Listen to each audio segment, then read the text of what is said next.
Olá, bom dia amigos e amigas aqui do nosso canal Dica de hoje, vídeo de sábado, dia que a gente fala um pouco mais sobre macroeconomia e a gente viu essa semana que o cenário político, ficou muito à tona, apareceu bastante nos noticiários, mas a gente tenta se manter aqui dentro dos fundamentos da economia brasileira, da economia global e fundamentos das próprias empresas. Então, o que eu estou trazendo hoje para vocês? Eu estou trazendo o resultado do PIB do quarto trimestre de 2020, que fecha o ano de 2020 também, e que apesar de todos os pesares, vocês vão ver que foi um bom resultado, mesmo quando a gente compara com outras nações aí ao longo do mundo. Então curtam já o vídeo, se inscrevam no canal, logo depois da vinheta a gente já começa.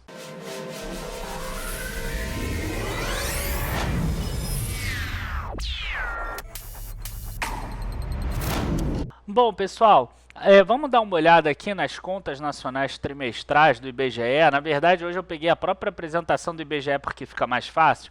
E uma coisa que é muito boa em relação a essa apresentação é que dá a chance da gente observar o que está acontecendo no longo prazo e também por períodos, Então a gente pode ver o quarto trimestre comparado com o terceiro trimestre, o ano todo de 2020 comparado com o ano todo de 2019 e o quarto trimestre de 2020 com o quarto trimestre de 2019. E vocês vão ver que tem resultados bem distintos quando a gente compara esses períodos diferentes. Tá? Então vamos começar aqui, que não é uma apresentação tão curta.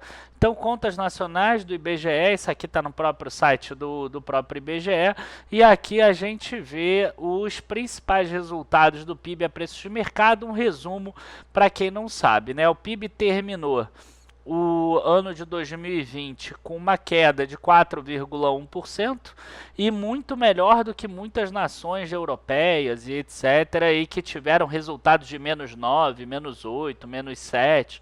Tá? Então o Brasil ele foi até mesmo muito bem quando a gente vê esse resultado aqui. Na verdade, o menos 4,1 do ano é esse daqui de baixo. Tá? A gente vê que ao longo do ano esse resultado ainda vem caindo aqui, mas quando a gente vê acumulado ao longo do ano contra o período do ano anterior, a gente vê o oposto, a gente vê uma queda. Então quer dizer, aqui a gente já começa a ver uma melhora da economia que pode ser freada com essa nova onda de Covid e com setores parando novamente. Tá? Isso aqui a gente pode ter um novo problema para esse ano de 2021, que não estava lá na nossa visão, no nosso cenário em dezembro de 2020. Agora, quando a gente pega o trimestre contra o trimestre do ano anterior, a gente teve menos 1,1% só. Então já mostra uma melhora grande, A gente vê que quase deu um resultado positivo no quarto trimestre comparado com o quarto trimestre de 2019, e aqui quando a gente compara o quarto trimestre com o terceiro trimestre de 2020, com o ajuste sazonal, a gente vê um crescimento de 3,2%. Bom, o PIB ele pode ser calculado de duas formas, como a gente sempre fala, pela ótica da oferta, que aqui o IBGE chama de ótica da produção, e pela ótica da demanda pelos bens e serviços, que aqui eles chamam de ótica da despesa. Então, quando a gente pega aqui o acumulado do ano, a gente vê PIB a preço de mercado de menos 4,1%. E o que ajudou aqui primeiro na ótica da produção? A única coisa que ficou positiva aqui foi a agropecuária. Quando a gente olha aqui e a gente vê que indústria caiu 3,5%, serviço caiu 4,5%, o grande vilão são serviços, e serviço a gente está falando de bares, de restaurantes, de agências de viagens, passagens aéreas, enfim. A gente está falando de muitos serviços aqui, inclusive serviços prestados à família dentro de casa, por profissionais. Então, um fisioterapeuta que não foi na casa das pessoas ou coisas do gênero, E aqui, pela ótica da despesa, a gente vê um resultado muito positivo que não parece aqui embaixo. Essa aqui é a balança comercial brasileira. E a gente vê que a balança comercial brasileira teve uma redução das exportações de 1,8%, mas teve uma redução das importações de 10%. Vocês vão ver que isso já está modificando no quarto trimestre, mas no ano aconteceu isso. Então, qual é a grande questão? O Brasil ele teve um resultado, e a gente vai ver isso mais para frente, muito grande, porque ele exportou muito. Tá? E outro ponto também que é importante é essa formação bruta de capital fixo. Tá? Para quem não entende, formação bruta de capital fixo é aquele gasto que as empresas fazem não buscando o consumo final, mas buscando crescer a produção dela para que no futuro ela tenha consumos cada vez maiores. Então, quando a gente tem aumento da formação bruta de capital fixo, significa que as empresas, os empresários, eles estão esperando um crescimento da economia nos próximos anos e eles estão se sentindo confiantes. E esse era o cenário no quarto trimestre de 2020. Volto a insistir que deve mudar isso no primeiro trimestre de 2021 com esse aumento de casos de Covid. Né? Então aqui a gente tem já dividido por mais alguns setorizinhos pequenos aqui e a gente vê que durante o ano a gente teve aqui atividades financeiras de seguros e serviços relacionados crescendo 4%, atividades imobiliárias subindo 2,5%, agropecuária 2% e indústrias extrativas 1,3%. E é interessante a gente ver que o que caiu aqui foi parte de logística, transporte, armazenagem e correio e outras atividades de serviços, quer dizer, serviços de forma geral. E construção caiu 7% também. A gente já vai entender por que construção caiu se as empresas de construção estão lançando tanto.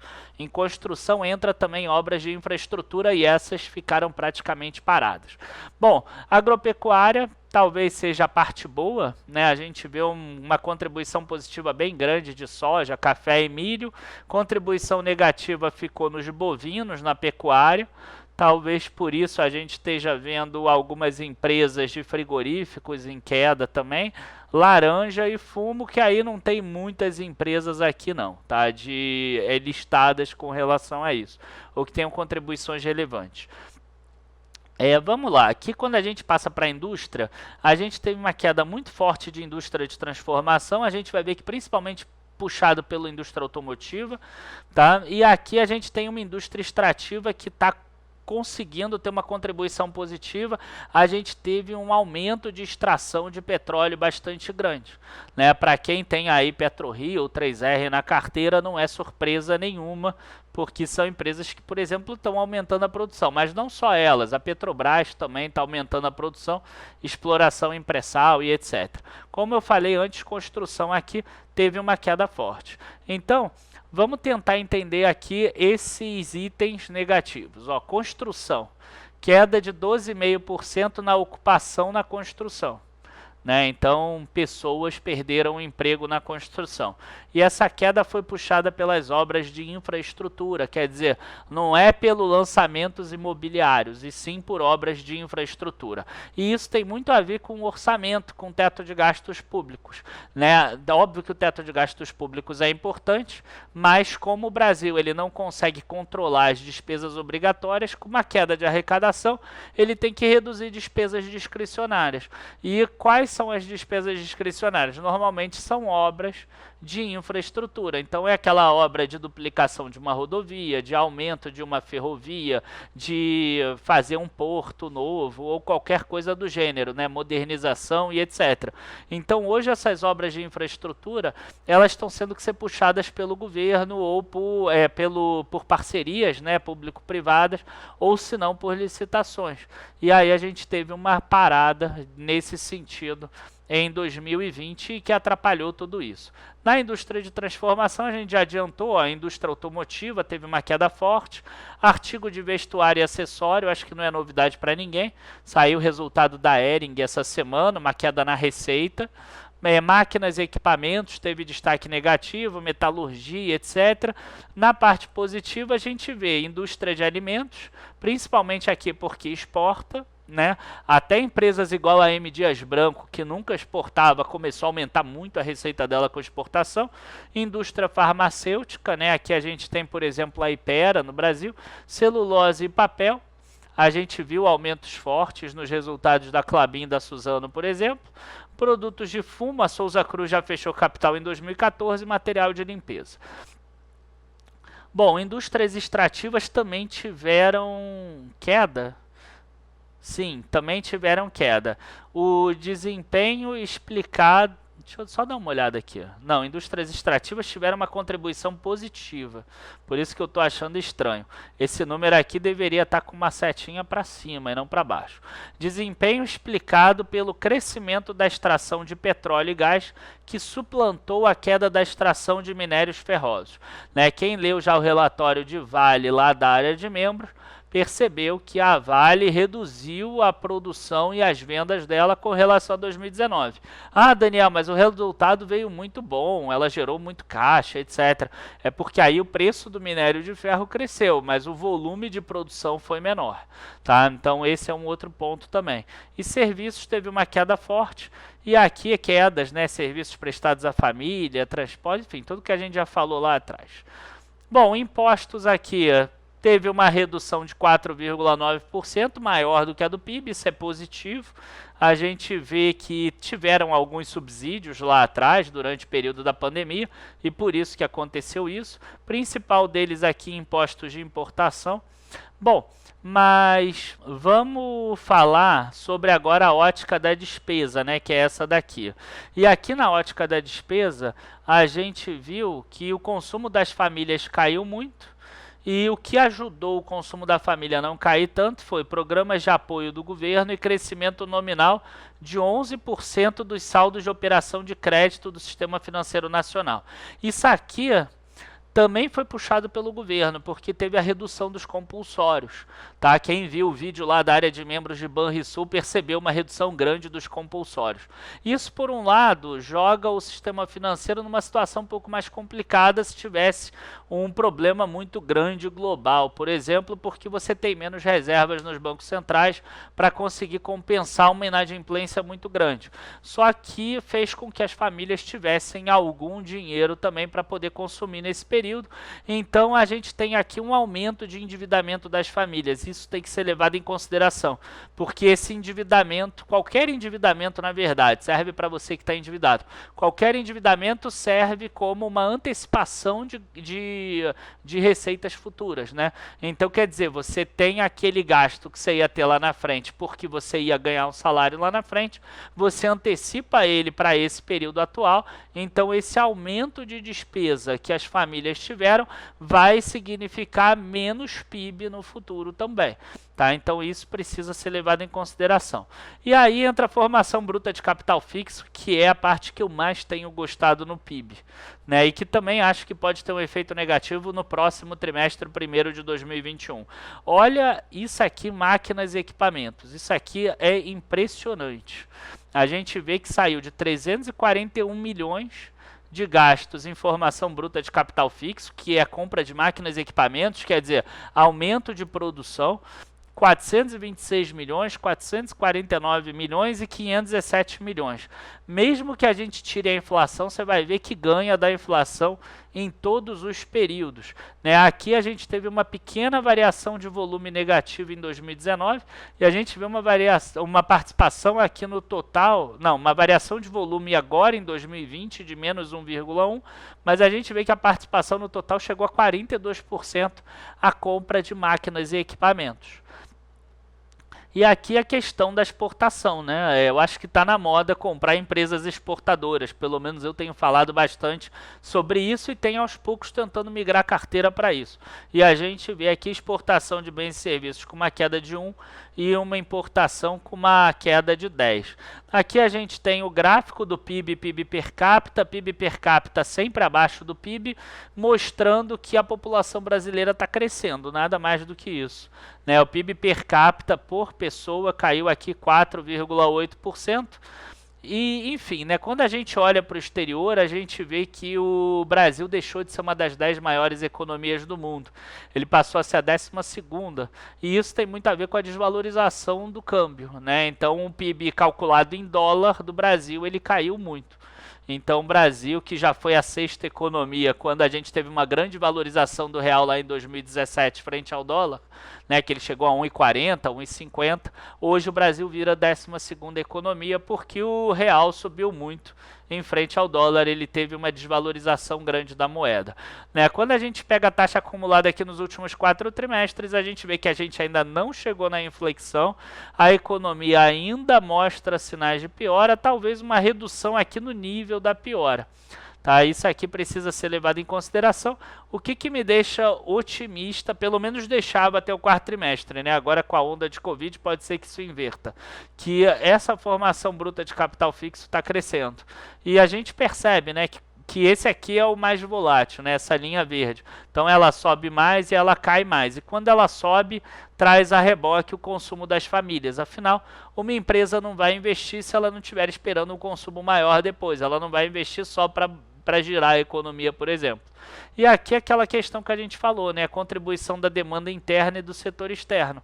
Você vê que o Brasil, durante aquele período que o dólar estava menos valorizado, a contribuição externa ela era negativa, quer dizer, o Brasil crescia mais a importação do que a exportação. Então a economia interna tinha que ter um resultado muito bom para compensar essa perda pela balança comercial. 2015 e 2016 o Brasil entrou em recessão e aí as empresas começaram a buscar o exterior, até porque o dólar subiu de 2,10 para R$4. E agora a gente volta a ver um cenário desse, de empresas buscando o exterior, né? Então a gente deveria buscar mais empresas que vão fazer exportação na nossa carteira. Vamos buscar agora aqui o quarto trimestre de 2020 com relação ao trimestre anterior. Então aqui agora é uma melhora forte, né, contra o terceiro trimestre de 2020. Então a gente vê que o único setor aqui na ótica da produção que caiu foi a agropecuária, tá? E aqui a gente tem aumento de indústria e de serviços, né? Eram serviços e indústrias que estavam represados, ainda em julho estava muita coisa fechada, agosto e setembro que melhorou, então quer dizer, outubro, novembro e dezembro pegou inteiro, talvez um ou outro shopping tenha fechado no final de dezembro, mas a gente vê que no grosso a gente teve um aumento de serviços, de indústrias e etc. Agora, o que chama muita atenção aqui são esses dois itens daqui, né? Formação bruta de capital fixo e importação de bens e serviços. Quer dizer, grande parte daquelas máquinas e equipamentos que foram compradas que a gente mostrou são máquinas e equipamentos importados. Então teve um aumento muito grande de importação da formação bruta de capital fixo. E isso vai acabar sendo repassado em inflação e já está sendo repassado em termos de inflação aqui, né? Então, pela ótica da produção, a gente já vê o oposto, né? A gente vê que aquele transporte, armazenagem, correio, que é a parte de logística, indústria de transformação, que é muito ruim durante o ano todo, o quarto trimestre foram os melhores. Enquanto isso, indústria extrativa, que estava lá em cima, e agropecuária, que estava lá em cima, ficaram ruins, né? A única coisa que continuou ruim foi a parte de construção, principalmente pelas obras de infraestrutura que não andaram. E quando a gente pega aqui o quarto trimestre com relação ao quarto trimestre de 2019, a gente já vê um PIB que caiu 1,1%, quarto de 2020 contra quarto de 2019, e aqui a gente vê que o grande ponto que puxou para cima foi formação bruta de capital fixo também. Então, por que a formação bruta de capital fixo cresce? Porque tem um aumento da poupança, né? O aumento da poupança faz com que as empresas possam crescer esses investimentos em máquinas e equipamentos para gerar mais consumo no futuro. E esses dados aumentaram. Normalmente esses dados trazem crescimentos no futuro. Basta ver se esse crescimento vai vir em linha reta ou se ele vai sofrer mais algum sobressalto por causa agora desse crescimento, né, de mortes, de Covid, etc., que podem brecar a economia. De qualquer forma, vamos sempre pensar bolsa e investimento para longo prazo. Qualquer que seja esse sobressalto que tem agora, vai acabar sendo um ruído para facilitar e trazer compras a preços melhores, tá? Esse foi o racional, esse foi o PIB. Lembrando para vocês que dia 16 e 17 de março tem reunião do Copom. Não vou me surpreender se o Copom crescer os juros bastante já nesse agora, porque o IPCA 15 veio muito ruim, né? A inflação veio subindo muito. Então, se subir a 0,75, por exemplo, eu não me surpreenderia. Abraço a todos, bons investimentos e até a próxima. Tchau, tchau, pessoal.